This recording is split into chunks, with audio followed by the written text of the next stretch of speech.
Morning. Thank you so much for having me. It's truly an honor to be here with all of you. And Friday night was so special for our community as we welcomed members of your community and heard the wonderful words of Reverend Mark. And so thank you. Thank you for this weekend. And I do hope it's something we can continue from year to year. We gave Reverend Mark the task of speaking about leprosy and skin diseases. That was the Torah portion for the week, and so he happily did that and gave such an incredible message. And I am given Psalm 23. So thank you very much. I appreciate it. There are so many incredible things and themes to draw from this writing. That God is always with us and never abandons us. That we can deal with what comes our way, both joyous and difficult. And for me, this is my favorite theme, that I will dwell in the house of God forever. Meaning, God has invited me into a permanent relationship. For the Jewish people, being in that kind of relationship comes with responsibility, and we call that responsibility mitzvah, or commandment. Through the commandments, how I eat, how I use words, how I treat others, that is the way I live each day in God's presence. But sometimes that's not so easy. Sometimes the commandments make us stand out or seem different. And it's not just for those of us that are Jewish, though given that we are a small percentage of the population, it often happens that we feel different. But today, I believe anyone whose faith deeply moves them and who hopes to express that faith out in the world can find themselves isolated and separated from the greater community. And that's where I want to spend a moment focusing this morning. My mentor, Stephen Tucker of blessed memory, used to always ask the following question of high school students. He used to ask them, which single quality is the most important for living a good life, a fulfilled life? So today I'm asking all of you that question, and I'm going to give you a moment to answer to yourself. And I will tell you that the answer that I would give is the quality of courage. When the Jewish people celebrate Yom Kippur and we ask for forgiveness of our sins, one of the sins to which we confess, the very last one, is Timhon Levav, which in English means literally the flutterings of the heart. It's kind of hard to imagine that as a sin, but it's referring to a sin committed out of timidity, out of fear. Not because we are evil, but because we are afraid of being laughed at or excluded from the group or being called self-righteous or overly religious.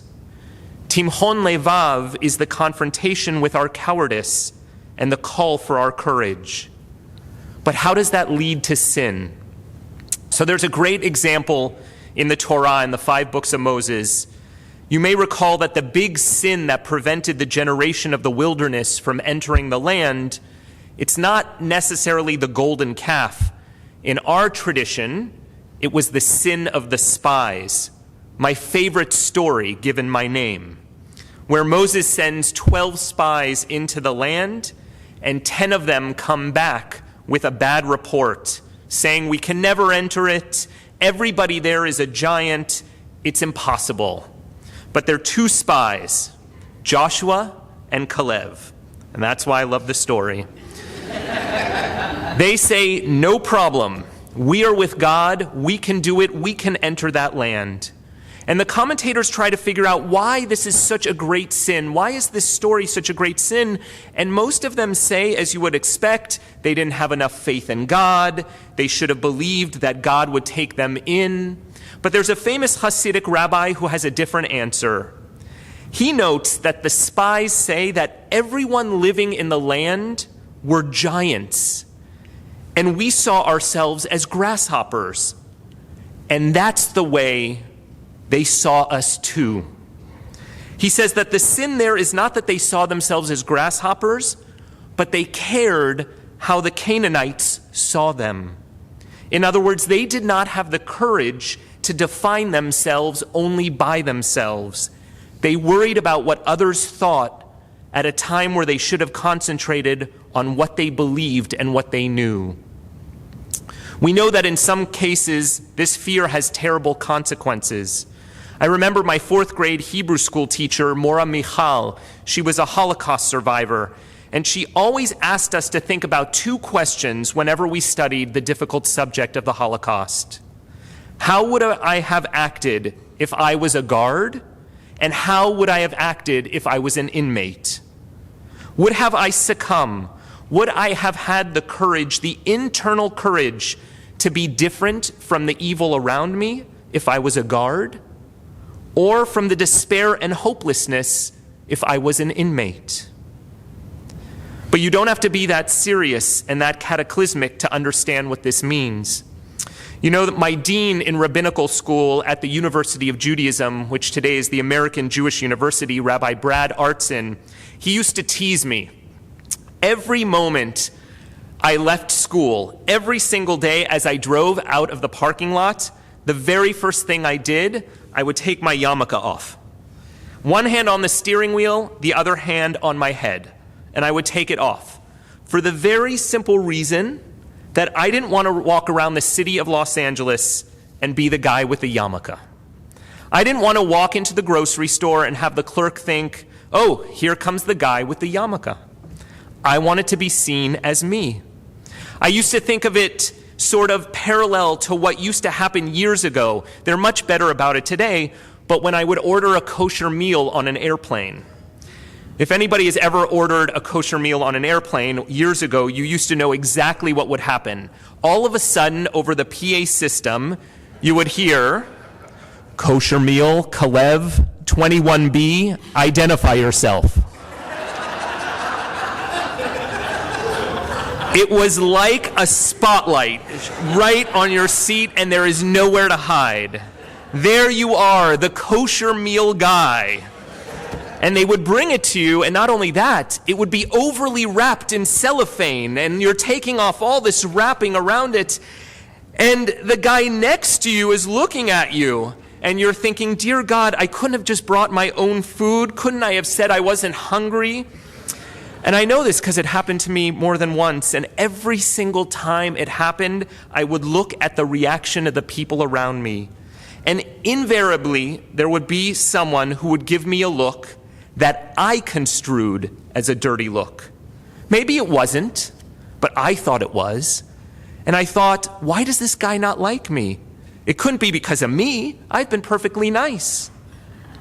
But then I read a line that actually changed the way I looked at this forever. It was, in all things, the autobiography of a monk. I'm sure at some point a great rabbi or reverend expressed this, but today it's coming from a monk. When he was in his 30s, Thomas Martin was a reviewer, a writer, a sort of man about town, very prominent in literary circles, and he decided to give it all up to go to a monastery. His friends thought he was crazy. Nobody goes off to a monastery on the Upper West Side of New York, but he decided that he was going to do that. And then years later, he wrote an autobiography entitled The 7-Story Mountain, a book I highly recommend. And in it, he said that when he went off to the monastery, despite the disapproval of his friends and those around him, he realized, and I know I'm paraphrasing, that it's a foolish life that is lived in the minds of other people. It's a foolish life that is lived in the minds of other people. Why should he live according to what they think? And I realized when I read that and I started to think about leaving my rabbinical school with my yarmulke or being in an airplane, I thought, first of all, chances are that the guy in the airplane could care less about what I ordered. That's my own egocentrism that assumes that everybody in the plane cares what meal I get. But even if he does care, maybe I was misinterpreting his look. Who knows? I don't know what he was feeling. Maybe he was feeling, I should have gotten that meal. That looks really good. Okay, that's probably a little beyond the plausibility, but you get the idea. Maybe he's thinking, I used to keep kosher and that reminds me in a painful or nostalgic way. I don't know. But even if I'm right, that he doesn't like it and that he doesn't like me because of it, he won't think about it an hour after he gets off the plane. An hour later, it's going to mean nothing to him, and I still have to live with me. And even if he thinks about it for the rest of his life, which is impossible, I still have to live with me. So the grocery clerk identifies me as the guy with the yarmulke. I'm the one that has to live with me.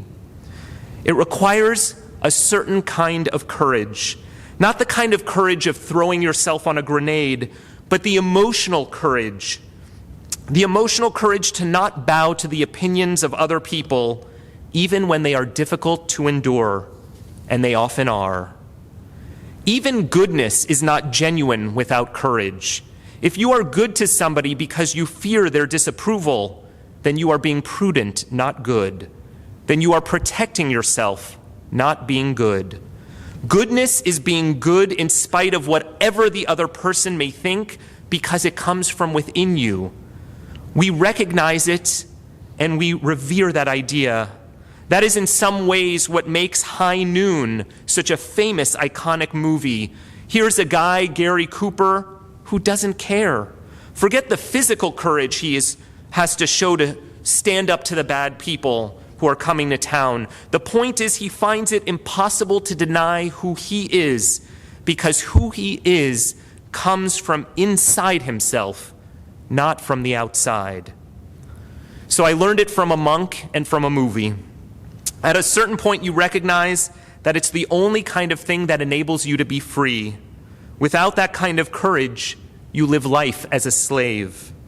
To return to the Hasidic rabbi for a moment, who made the remark earlier about the grasshoppers, he said that if every human being is unique and every human being is made in the image of God, if I am not me, who will be me? In other words, you are giving up the unique, unrepeatable instance of yourself if you live solely in accord with what other people require or what you imagine what other people require of you. There is a difficulty and a pain in being different, but there's great joy in it as well. At a certain point, I gave up. I said, look, this is what I do. So 75% of the time I go out with a yarmulke. And I still notice, by the way, at a certain point I forget, but I still notice how people react. But now it strikes a different reaction in me. Now I'm pleased that I am able to do what I couldn't do before. I've made a step, however small, along the ladder not of indifference to other people's opinions, but a step along the ladder of preference to what I really am. I also watched this, by the way, take place a while back on a congregational trip to Israel, where we spent a Friday night at the wall, the Western Wall. And while men have the freedom to pray wherever they would like, women face a different challenge. There are no services for them. So the ladies of our group, led by my wife, who happens to also be a rabbi, began praying together. And whether there or not there were looks from other women there were. They continued to do what it felt right. And after a short while, other women began joining in. And I think for our group, it was one of the most exciting and moving moments of the trip. We are all called on to have courage. We really are. The author of the 23rd Psalm called on us thousands of years ago to have the courage to face life's bumps, both small and large, and to know that God is by our side each step of the way. We are called on to have courage when we live in a world where we spend a lot of time decrying or participating in or making fun of the industry of changing people's outsides. But it's less dangerous than the social pressure that changes our insides. Our insides, our souls, if you will, that's where we live. That is what is unique and requires nurturing in this world. Part of what we must spend our time doing is exploring the extent to which we are untrue to ourselves, because that's what is expected of us by those around us, by the people we work with, and even by people whose opinions we just imagine. As a rabbi, I often wonder, I really wonder, how many people would be more tied to Judaism and Jewish ritual and the Jewish community if it wasn't so embarrassing. If they didn't feel the power of embarrassment as a social emotion that coerces them away from what they would like to do and who they would like to be. We must see ourselves as images of God and figure out morally, ritually, spiritually, emotionally, what it is that God expects of us and who it is that we know we are. I want to conclude with this. It's one of my all-time favorite stories. I hope it is true. I once heard a sportscaster tell about Jackie Robinson, and I have a feeling everybody in the room knows who Jackie Robinson is, but in case you're not a sports fan, Jackie Robinson was the first African American, the first black player in the major leagues. He went through a terrible time, but the story goes that in his first game, he left his wife in the stands with the following words: "You will recognize me out there. I am number 42. I always thought that was great because that is who he was in his own mind. He wasn't a black player. He was number 42. He wasn't going to allow other people to define him because when he was out there, he was a baseball player. So this is our chance, our space, our time to define ourselves, to help figure out who we are and to have the courage to be it, so that we will move a little closer to the realization of the potential of the soul that God has given us. And I think if we do that, we will discover that the radiance from that soul will light other people as well. Thank you.